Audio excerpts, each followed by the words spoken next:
Welcome back to another episode of the Mind Muscle Connection podcast. Today is a solo episode, and I want to go over if you feel like you're at a fat loss plateau, what is the decision tree that I use for clients to work through that before we just cut calories. And that could be part of what we do, but there's more to it than just cutting calories. So I'm going to dive into that today and go over the exact framework I use with clients in that process.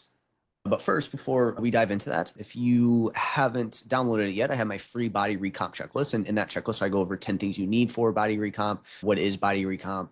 2 different types of body recomp, why it's important to focus on body comp over just scale weight, and much more in there, including my favorite splits. So make sure you go and check that out. Again, the link to that is in the show notes. So with that out of the way, let's dive into today's topic. And so I want to go over, like I said, fat loss plateau. So, you haven't seen your weight go down or you feel like you're not progressing, what are our steps here and what are the options that we have to continue to push through? Because what the most common mistake I see made here in this process is just slashing food too early. Hey, I didn't lose weight for 2 days, or my weight went up from one day. Hey, it's got to be my calories. I need to drop my calories. They need to go lower than that. And when we do that, and we do that before we need to, we can stall our metabolism, performance tanks, and you spin your wheels. That's going to lead to you potentially going off plan, just being like, hey, my calories are way too low. Or again, metabolism can start to stall out, or you may even risk muscle loss, and you're definitely not going to be building muscle in that process. So we need to make sure that we don't overcommit to cutting calories too soon there. So what I'm going to do in this situation is step 1 is going to be, is this actually a plateau? And so let's say that for it to be a fat loss plateau, we really need to look at 2+ weeks with no change in weekly average weight. So a plateau is not you were at 196 yesterday and then today you woke up and you were 196.6. That's not a plateau at that point. Those are just normal water weight fluctuations. For us to look into this, a true plateau would be, hey, for 2-ish weeks in a row or 2+ weeks in a row, you weighed in at 196, then 196.3, and then like maybe 196.1, right? So it didn't really move much in say 3 weeks there. That's true. Like, all right, there's something going on here. We need to potentially look into this more. Now, that doesn't mean you need to just slash calories or cut calories at that point. There's still some things that could be going on. But the first thing, is it actually a plateau? Because a lot of people will think that if they're going to think from one day to the next that their weight not moving down is a plateau, then they're certainly going to think that 2 weeks in a row of their average weight staying the same, that is a plateau. And I guess real quick before I go further in this, what I like to do is have clients weigh in 3 times a week, and then we take the average of that. First thing in the morning, post bathroom, pre-food or drink. That's going to give us the most consistent standards. And then we take the average for the week, right? We don't want to just take one weigh in. We want to look at the average because I'm sure people have seen their weight. Let's just take that 196 example where it's 195. Hopefully this average would be, let's say one day it's 197, then one day it's 195, and then one day it's 196, right? The average of that would be around 196. Yeah, maybe it fluctuated by 2 pounds, but the average is still there, right? So we want to take that average because that's going to give us a better indicator of what's going on. And then again, if we look at multiple weeks on end, if we're seeing that average weight trend down, that means we are in a energy deficit. You're seeing your weight trend down, your body is losing body mass, and so your body is taking away stored energy. We're seeing things trend down. And to really know if you're in a deficit, that's the most crudest, easiest way to know for sure, is to see that average weight trend down there, again, over multiple weeks. And whether you're tracking whatever you think you're tracking from a calorie amount, whatever you think your total daily energy expenditure is, that is going to tell us that, hey, we are in a deficit. And now what is that deficit made up of? Either fat mass or muscle mass is really going to depend on your methods and what you're doing from that perspective. And are we getting enough protein? Are we recovering? Like that's what's going to tell us that. But we know you're in a deficit. So again, however much you're moving, however many calories you're expending throughout the day, and however many calories you're bringing in, that is leading you into deficit right there. So again, if we're not seeing that happen over multiple weeks, we could still be losing body fat and we could still be improving, but we need to look into it a bit more because that is just telling us scale weight. That's not telling us your body composition. And so some things that we'll look at here is stress load high? Are you under recovered? Because this will, in most situations, cause some water retention, right? Usually just, hey, inflammation's a little bit higher. So you're just going to see your water weight just get retained a little bit, right? And this would most likely show up in someone who is just go and they like to train a lot and they're never really down regulating. They're just always go type A type person. And so again, because of that, yeah, your weight has stayed the same, but it could be getting masked by the fact that there's some water retention, okay, from high stress load, et cetera. So in that situation, something that we could do would be, there's a few solutions that we could have here for this. It could be, hey, we just need to maybe have a couple days of backing off training, and then you just see water weight come off. It could be that we need to just, again, maybe you don't necessarily train less, but just a little less intensely. Maybe you do a little bit more like walking instead of trying to push cardio, or just finding ways to take stress off the body if we see that there is stress on the body somewhere, whether it's psychological or physiological stress on the body. That's what we want to do. And a lot of times when you take that stress off, and again, this may be accompanied by a higher resting heart rate, lower HRV. And when you take that stress off the body, like I said, you usually just see, that's when you see those whoosh effects happen there. So again, you could be in a deficit, but weight's kind of staying the same, and it's just getting masked by just under recovery, high stress. So if you're training a lot, et cetera, you would want to look into that. Menstrual cycle. A lot of women, a week or two leading up to the actual menstrual bleed, that's a phase that's usually going to lead to a little bit more water retention. You're going to feel just a little bit more like puffy and bloated. So again, that could be masking what's going on. And unfortunately, in this situation, a lot of women will decrease their calories. And so now you do have this slight increase in energy needs during this period of time. And so now you're under eating from that perspective. We're probably not eating enough protein during this time. And then you'll see hunger and cravings go even more. And then people will subconsciously overeat or eat more calories in this situation, or they just continue to put more stress on their body. And then we go back to number one, where again, now we have just the normal water weight fluctuations that we'll see in this phase. But then now you'll also see that they're adding extra stress on their body too. So that could make things worse in that situation, right? So again, we need to look at the menstrual cycle. When it comes to fat loss tracking for women specifically, you really need to account for that, because otherwise you do see people really dig themselves into a hole here of calories being too low, pushing their body too much, and their body just ends up being in this super high stress load state, and fat loss and body comp change really becomes a lot tougher. And you see a lot of plateaus here in this situation. So again, it could just be a thing where it's like, hey, we need to really monitor recovery during this time and making sure that we're minimizing stress load on the body. And that can be a way to make sure that maybe we don't have as much stress on the body. So maybe there won't be as much water retention, but we still need to take into consideration that, hey, this will pass. And it doesn't necessarily mean you're not in a deficit. It just means that water weight's a little bit higher right now. So we just need to keep going. We don't need to make any drastic changes there. And if anything, you could theoretically say, hey, maybe we utilize a few more refeed days during this time potentially.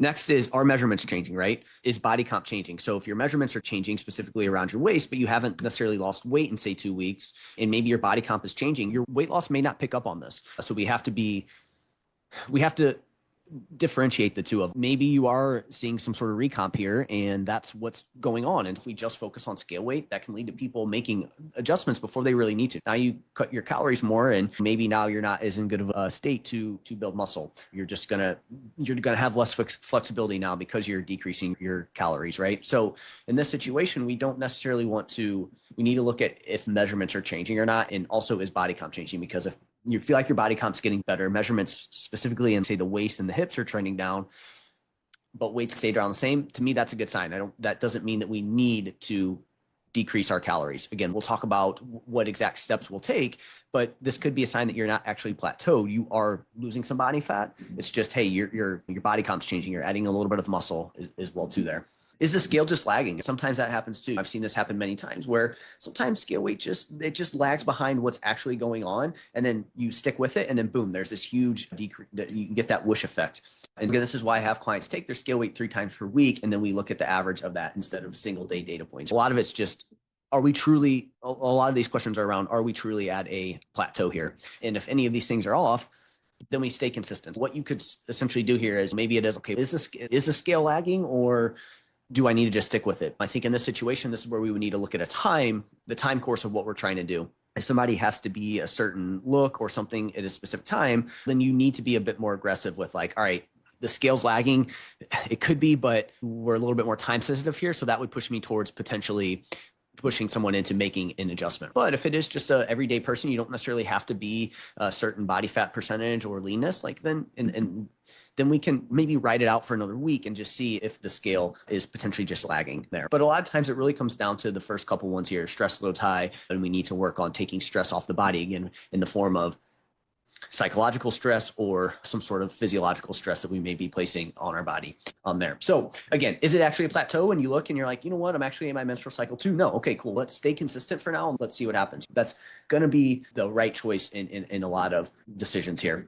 However, let's say that you truly are plateaued, right? I look and it's like, now it's been 4 weeks with no change. It's been 2 weeks and I'm not really like resting heart rate's in a good spot. I'm not really training a ton. I don't have a menstrual cycle, or I'm past that part of my cycle. Measurements aren't really changing. Body comp doesn't really seem to be changing. And I don't think it's the scale lagging there, right? Okay, if that's the case, then maybe it truly is a plateau. And now we need to look at your adherence before we make an adjustment. So again, even in this situation, we're still not going to go straight to making an adjustment. I'm always like, all right, let's look at your adherence. And so some things we're looking at are calories accurate, which in most situations, there's probably some adjustments we can make there, right? Some people will forget some things like supplements. They'll have some general tracking mistakes that we'll talk about, right? But again, and it's really hard to get a super accurate calorie amount unless you're super skilled and you're super on top of tracking and you know what to look out for and you've been doing it for at least 6 to 12 months with some guidance.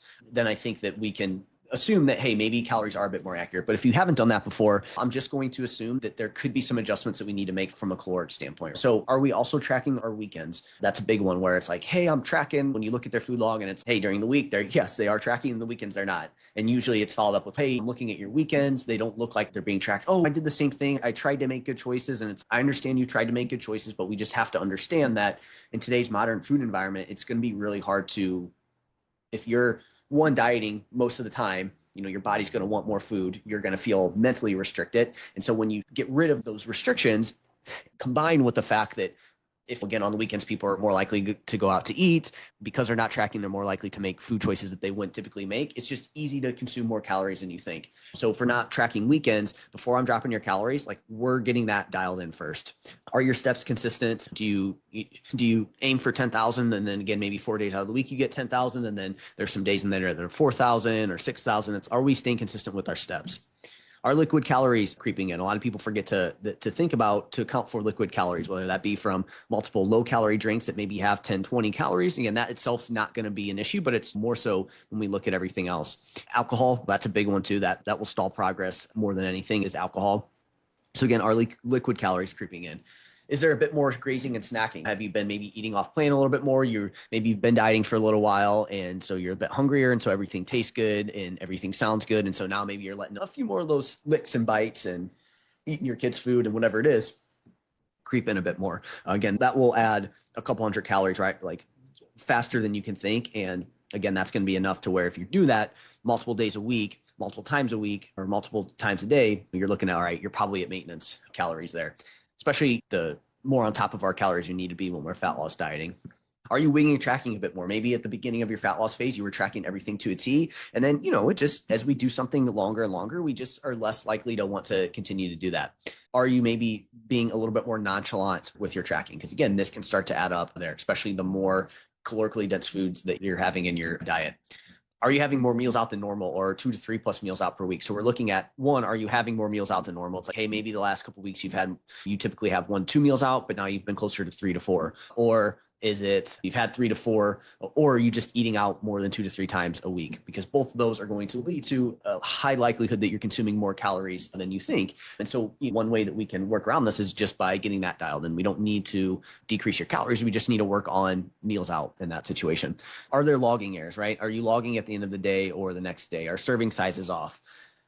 This kind of comes back to if your calories are accurate, but are you, again, making some of those common tracking mistakes of, oh crap, I didn't log today. This is what I had here. You're trying to do it at the end of the day, or even worse, you're trying to backfill the last 2 to 3 days. Again, the likelihood, I just tell clients, if you didn't fill out yesterday, just don't even do it. There's just no point in doing it. You're just going to do more work for yourself. You're just not going to, things are not going to be as accurate unless you literally have your meals planned out ahead of time, measured out ahead of time, and they're exact same throughout the week. Okay, then fine. Maybe you can put it in there. But even then, if it's the exact same, you eat the exact same thing, we don't really even need to track at that point, honestly. And most people aren't like that, right? So again, at that point, if we're not tracking as we go or tracking ahead of time, I don't really like, there's a high likelihood that we're missing things, serving sizes are off, et cetera there. And then, like I mentioned earlier, too, supplements are a big one. People won't put in their supplements when that could easily account for 50 to 150 calories per day. And like I said, too, it's not necessarily just one thing. It's not, oh, I'm at a plateau because I didn't put in 50 calories of supplements. No, it's probably that you didn't do that. Maybe you ate out a little bit more. Maybe you've been a little bit more nonchalant with your tracking, and all those things start to add up to where that's the issue. And it's not that you're eating, it's not that your calories are set too high. So if adherence is less than 90%, we need to fix the execution first. And I say 90% because when it comes to fat loss, it's relentless. You need to do it consistently, and we do need to be on top of things. And this is why I just don't like to have clients fat loss diet all the time, because it can be draining. It's hard to stay on top of things. So again, even from a physiological standpoint, we don't want people to fat loss diet all the time, but from a psychological standpoint too, this is why I'm here. So we've already gone through two things, right? It's like, all right, step one, is this actually a plateau? There's a lot of things that could be masking fat loss or weight loss. And then if yes, it is an actual plateau, we next need to look at our adherence before we drop our calories or make any sort of adjustments. Because again, this is the next common thing. We're talking here at this point, we're looking at 90 to 95% of people that are at a plateau. One of these two things are going on, like I said, 9 out of 10 times. Let's say adherence is solid and we're at a true plateau. Now we have some options here of what we can do. I have 5 options that we can go through, and then I have another one that we can do if we decide we want to go that route. So let's start with our options here. We need to choose our adjustment. So option A would be reduce your calories by 5 to 10%, but you do need to weigh the pros and cons of this, okay? So if you're already at low calories and you're having a hard time staying consistent with the amount of calories that you already have, this may not be our option there. So there is a little bit of when I'm talking to a client, it's, hey, let me actually backtrack just real quick. So let's say it is adherent. Let's say adherence is less than 80%. What we need to do then is we need to stick with 90% or higher adherence for 2 weeks, right? Before we make an adjustment. And then again, if we're now still stuck we're still stuck after 2 weeks with improving adherence, and we know that, hey, adherence is above 90% now. If not, then we need to keep working. We need to keep doing that until adherence is at 90% or higher. Or if we find that our adherence is good, then we would go to this point. Sorry, I had to backtrack there. But option A is to reduce calories. But we need to have a conversation with a client of, if they want to do this, here's the pros and cons of this. And it's also not ideal if calories are already very low. And I think that's very dependent on the person and what is that amount. There's no universal low calorie. There is a universal low calorie. I would say across the board, anything sub 1,000 is going to be low calorie for anybody, no matter your body size. But it is very dependent on your body size and activity levels, et cetera. So we need to see if decreasing calories is going to line up with what you're doing from day to day. And we need to weigh out the pros and cons. So it isn't just a, hey, we need to reduce calories. It's, let's see if this makes sense, but here's one option. And I do think that for most people, you're going to lean towards this because that's usually the one that is the biggest culprit, right? It's usually just calories are simply higher than what people think they are. And so that's why it's option A, because it's usually the one that is the biggest lever that we can pull, the biggest return on investment that we're going to get is by reducing calories. And it's just the one that people tend to overshoot more than anything there. Option B is increase movement or cardio. So you're looking at, hey, let's add in 2 to 3K steps per day, or we add in 1 cardio session. This move is better if steps are below, say, 8 to 10K, or you're doing 0 to 1 cardio sessions per week, right? So if you're already getting 15K plus steps per day, doing 3 cardio sessions, this probably isn't the play for you. It probably is more of a calorie thing, making a slight decrease from a calorie perspective. But there's still some options that we have here as well too, before we say that, right? Because it could be a thing where calories are already fairly low, you're already moving a ton, and so by just decreasing calories, now our output is becoming way too desynchronized to our input, and that can lead to some issues there. So we do need to make sure that's not the case. But like I said, there's another option that we have here if that's the case.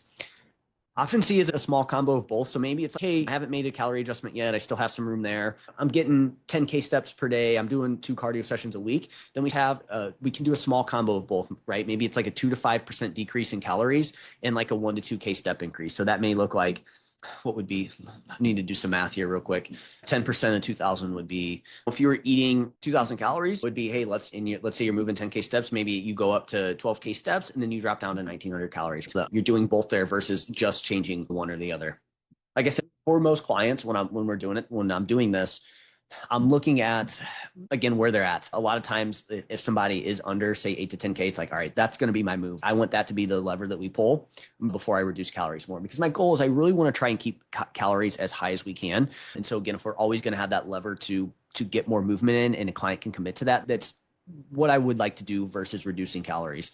Just because, again, today's modern environment, plus from a body composition standpoint, like that's just going to be the best situation for people, is to keep calories as high as possible and get moving as much as possible there. Just, it's a tough spot to be in to move, say, 4,000 steps a day and be at 1,200 calories. It's just a blue situation across the board. So really, when we can, try and get movement up as much as possible, but we could do a small combo of both. And sometimes getting more than 10K steps is just not feasible for clients. So we need to look at reducing calories, unfortunately. And again, we just have to go over the pros and cons of dropping them lower than what they are. I would say just some of those cons would be less flexibility. You're getting less food in, lower energy flux. You're higher risk of not getting all the micronutrients you need, having a certain macro be too low, like you're at a higher risk of that. When we look at bone health, especially for women 40 plus, or just in general, higher risk of that, of poor bone health, hormonal health, like that can start to get impacted as well too. So there's some cons to reducing calories. So that's why I'm always like, if we don't have to do calories, I try not to, but again, sometimes that just has to be the thing that we do. But a lot of times it does come back to adherence, though, for sure there. Because for most people, if somebody truly eats, say, 1,800 calories and we're moving 10K steps per day, it's like you should be able to drop some weight. Like we should be seeing things trend down. Again, there's going to be those outliers that just are super small and genetically their metabolism just runs a bit slower. You might have to go a bit lower, but I truly believe that anybody should really be able to drop weight at 16 to 1,800 calories across the board. Yeah, if it's not happening, then again, it's probably an adherence thing, or it's probably an adherence thing more than anything there. I will say that for sure. So in saying that, sometimes what I will do is I'll give somebody a calorie number and I'll have that lack of adherence built into it, right? Where it's like, on paper, 1,600 calories may be like super low, and that's low for people. And they'll be like, oh, you can't go that low. That's terrible. But if somebody's biofeedback's in a fine spot, they're not showing any signs of really low calorie intakes, then that kind of becomes the baseline for them. It could be, yeah, on paper, you're eating 1,600, but I know that they're getting another 200 to 300 calories elsewhere. And so it's like, really, it's 1,800 to 1,900 that they're actually consuming. The only downside is you just feel a bit more restrictive from like a mental perspective because you are just working with less calories. But again, we have to account for most people are going to underreport calories. So that is something that I will do in that situation there. And I used to be afraid to do that because, what if somebody sees the calories I'm giving somebody and, oh my gosh, that's just way too low. But again, most people underreport, and that's why we look at biofeedback. And plus, if somebody truly was too low of calories, a couple things would have to happen. They would have to, one, already see their scale weight drop a ton, like their scale weight would have had to have already dropped, or in the process of continuing to decrease. And therefore we wouldn't be having this conversation, right? Because you wouldn't be at a plateau. The only other way where this could be happening and it would be problematic is if somebody is already like super lean and super small and they're still trying to lose more weight at say 1,600 or really low caloric intakes. That's where they'll get themselves into trouble, right? It's not just, oh, hey, this person's metabolism is so damaged that they're eating too little and that's what's causing it, right? It's something going on, like I said, from an adherence standpoint, or again, they've already lost a lot of weight and they're at that point. But most people who are overweight or moderate body fat levels, like 1,600 to 1,800 calories,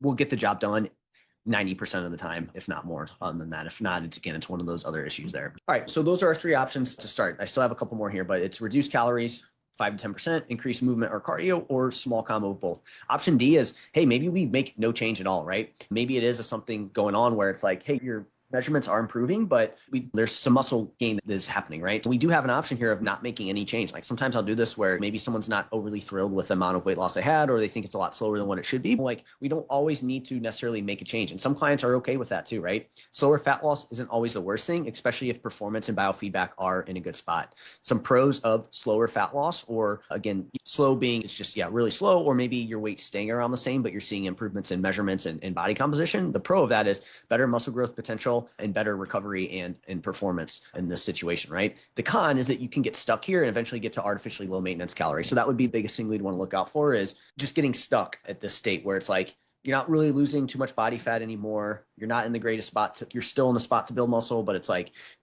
we haven't optimized our metabolism. So you end up in this kind of artificially low maintenance calories, which you're just going to have a lower total daily energy expenditure when you end up in this no man's land long term. So that would be the biggest thing that we would just want to look out for here if we decide to go with option D, making no change. At some point, I try to get people, like, unless someone is just having massive body recomp effects, which can definitely happen. Eventually we do want to try and get somebody to, hey, let's either increase our calories a little bit or decrease them here. But you can certainly stay here for a couple more weeks at option D, or another month or two where you make no change, because there are some pros and cons. It's just the biggest thing that we just have to make sure we don't get stuck here long term there. At some point we do need to, what's the saying, shit or get off the pot here, where we're going one way or the other instead of being stuck here in this no man's land long term. So that's the fourth option. The fifth option is go to step 4 if you don't make any of these adjustments. So we'll go to step 4 here in a minute and talk about what that is, but we have these 4 potential adjustments that we can make. And so if we don't want to make any of these adjustments, like I said, we have a fourth option that we can do. So first though, let's say before we go to step 4, we want to reassess in about 2-ish weeks here, right? Before we make an adjustment. So what I mean by that is, hey, let's say we increase your movement 2 to 3K steps. Just because you have a couple of days where weight doesn't move, or you have 1 week where average weight hasn't trended down a ton, we need to go back to the first one of, is it actually a plateau, or do we need to give it some time? So reassess in 2-ish weeks with that. Again, time's going to be a huge factor here. If it is a more time-based thing that we need to get done by a certain time, then we maybe lean a little bit closer to 1 week, but we need to give it a little bit of time for this stuff to happen before we just are like, oh, hey, it's been 1 week, I dropped my calories, time to drop it again. Again, we need to, after the 1 to 2 weeks, we need to start fresh. We need to start back at step 1 and then go from there at that point. Again, if let's say you decided, hey, the adherence was good, I decided I'm going to go with option A, I'm going to reduce calories by 5 to 10%. Let's say you did 10% more aggressive, and in 1 to 2 weeks, you're not seeing the change that you want. I wouldn't go through and be like, all right, so it's not a plateau, adherence is good, all right, let's drop calories by another 10%. Like you probably would want to look at something else here, because eventually you're going to get to the point to where it's like, all right, if you're not dropping, like something is going on from an adherence standpoint, or we need to go to the step 4 in option E. Or again, maybe it is just you're really recomping there. But again, the lower your calories get, the less likely that is to happen. All right, so let's say you're still stalled though. You do this, you do it a couple times, etc., or you go through everything and you're still stalled after a couple of weeks. 4, you might just need to take a break from fat loss and increase calories. In some situations, someone needs to add more muscle before continuing to push weight down. This is especially true if you've already lost, say, 10 to 20% or more of your body weight. This is slightly different from someone who hasn't lost any weight, but if you've already lost, say, 10 to 20% of your body weight, and you've gone through all this, you added some steps, you decreased calories, maybe you lost a little bit for a couple weeks, you go through everything again, you start from step 1, you look at step 2, and then step 3, again, now you're like, all right, I've lost 10 to 20% or more of my body weight. Does it make sense to add steps or decrease calories more? Or is it like, hey, maybe I just need to take a break from fat loss there? Or again, for others though, like their body just needs a break from lower calories. I think it's going to depend on someone's body composition too, right? The leaner someone is, the more this may need to be the case, but there's psychological things as well too. If someone's burnt out from tracking, trying to lose weight, et cetera, we need to look into this. In a lot of situations, it's like, hey, we simply need to your next step for you is not to keep losing body fat. It's, hey, we need to take some time away from fat loss and we need to build some muscle and get you back to eating a normal amount, because in turn, you'll add a little bit of muscle and then we can come back and push through at a later date from a fat loss perspective, right? So the time frame on this is to be determined, right? It depends on current body comp goals and overall stress load. It can literally be anywhere from 1 to 2 days, weeks, up to a year or longer that we're in this, right? So again, it really depends. If you've lost, say, 10% of your body weight, you're at a plateau, you ran through all this, you saw a little bit of progress after making an adjustment with calories down, and then now you have to start back over because you had another plateau. It could just be, hey, maybe we need to take a diet break for a week. Maybe we need to take 2 to 3 refeed days. And that one helps take stress off the body there, right? So that could be the case. And then boom, now you can push for another 5% or more of weight loss. But again, maybe you've lost 20% of your body weight. You're fairly lean. You've been fat loss dieting for a while. The thought of decreasing calories more, moving more, I don't know how I can possibly do that. For you, then maybe it's, hey, we have to transition out of fat loss for a period of time. There's not really much more that we can do. And again, we would look at biofeedback as well too with that. And so for them, obviously, it would probably be a bit longer that they would be out of a fat loss phase. But if someone's at, maybe they've lost 15% of their body weight, but there's still a little bit of a higher body fat percentage. They still have more to lose, but they've made multiple adjustments, had multiple plateaus. They've had to go through this multiple times. For this person, it may be, hey, let's take 2 to 3 months away from fat loss. Let's take 1 month away and get more calories and then see what happens. And then that's what you need to push through with that. So with a client example here, my client Emma, she started, let me pull up her numbers here for you guys so I can give you an idea. So for her back in June, we started at 70 kg and then she dropped down to 63 kg. So about 7 kilograms lost there. We're looking at, that's between around 16-ish pounds or so, maybe a bit more. Really good progress in 4 months. And then from October to November, lost another 1.5 kg, so down to 61.7. Okay. And then she had a time where she left for a little bit. She had a trip, so we brought her to maintenance, kept her weight around 62 kg, right? So just slightly up, but there. And then we decided, all right, we're going to go back. Then literally from November to basically end of December, we were like troubleshooting these things, right? So her scale weight basically stayed the same. We looked at, hey, are you recomping? Which she was a little bit, but I also was like, hey, you are recomping. We need to look at your overall adherence too, right? Looking at her weekends, and she was saying, hey, I've been a little less adherent to things, right? So again, it wasn't, hey, we need to make adjustments. It was just, hey, I know that I need to be more dialed in. That was her issue. We didn't need to decrease her calories in any form or fashion there. And then we got to the beginning of January, and then she did start to see things trend down again, but still 61 and a half kg. So it was a half kg or so that she had lost in that 3-4 week span. So again, it was still the same things that we were looking at. I was like, I really don't think you need to decrease your calories based on what she was saying. I think it was really just the adherence. So we continue to work on that. And then finally, mid-January comes around and it's like, all right, you're still around 61 and a half kg. Here's what I think we need to do. I see your steps. Like, you're getting a good amount. You're getting 8 to 10K. Let's bump this up, say closer to 12K.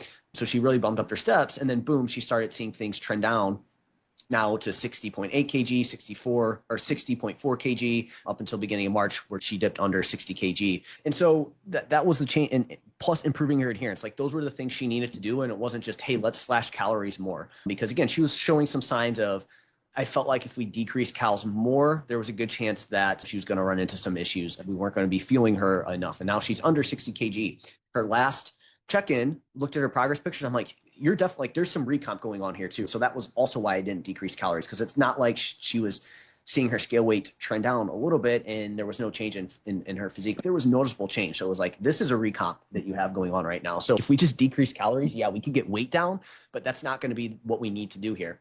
And then in her last set of progress pictures, and we had been hinting at, hey, at some point we're going to need to go to maintenance. I looked at her last set and I'm like, look, for you, like moving forward, we could sit here and fight this tooth and nail, and we could decrease calories and get you a bit leaner and lose a little bit more weight. But I'm like, long-term, it's just, the return on investment now at this point to get to that point is just not going to be worth it. The best thing for you to do now at this point is, we need to get you back to maintenance calories here after your trip, and we need to focus on adding some muscle and giving your body a break from trying to push scale weight down. So now our goal will be to get her there, add some muscle, improve biofeedback, and keep her weight in the low 60 kg, right? Like I'm thinking 60 to 63 kg, maybe even less on the top end. And then we can come back to fat loss with a little bit more muscle. And now she should be able to push further into the 50 kg there if she wants to, right? Maybe she finds she's going to love it and she doesn't want to do that. But that's kind of what that looks like in practice, right? Like we could keep pushing for her, and I know she wants to continue to get leaner and continue to improve her body composition, but our next step in improving body composition is not fat loss and pushing that further. It's getting out of that and giving her body the fuel it needs there. Hope this was helpful and made sense. Hopefully that gives you an insight on how I look at fat loss and the adjustments we make. And a lot of times it really is waiting to decrease calories there before we do push that there. Hope this episode was helpful. Let me know if you guys have any questions on this topic. If you listen to this podcast, share it on your story. Love to see who's listening. Make sure you share it. Also, if you are interested in taking this to the next level, taking your training, nutrition to the next level, this is exactly what I do with clients. So if you're interested in that and finding out how it works for you, that's what I do in my one-on-one performance recomp method coaching program. And so if you're interested, just reach out to me. We can discuss that further. If it would be a good fit for you, what it may look like for you. Get no pressure there. Just always seeing if I can even help someone, right? I think a lot of people think that if you bring up coaching, it's, they're automatically going to try and get me in. But at the end of the day, we need to make sure it's a good fit. And I need to make sure I can even help you. And you would even want me to help you there. If you haven't yet, give me a follow on Instagram, Jeff, HOEHN_. That's where I'm most active on social media. And that's it for now. And I'll chat with you guys soon.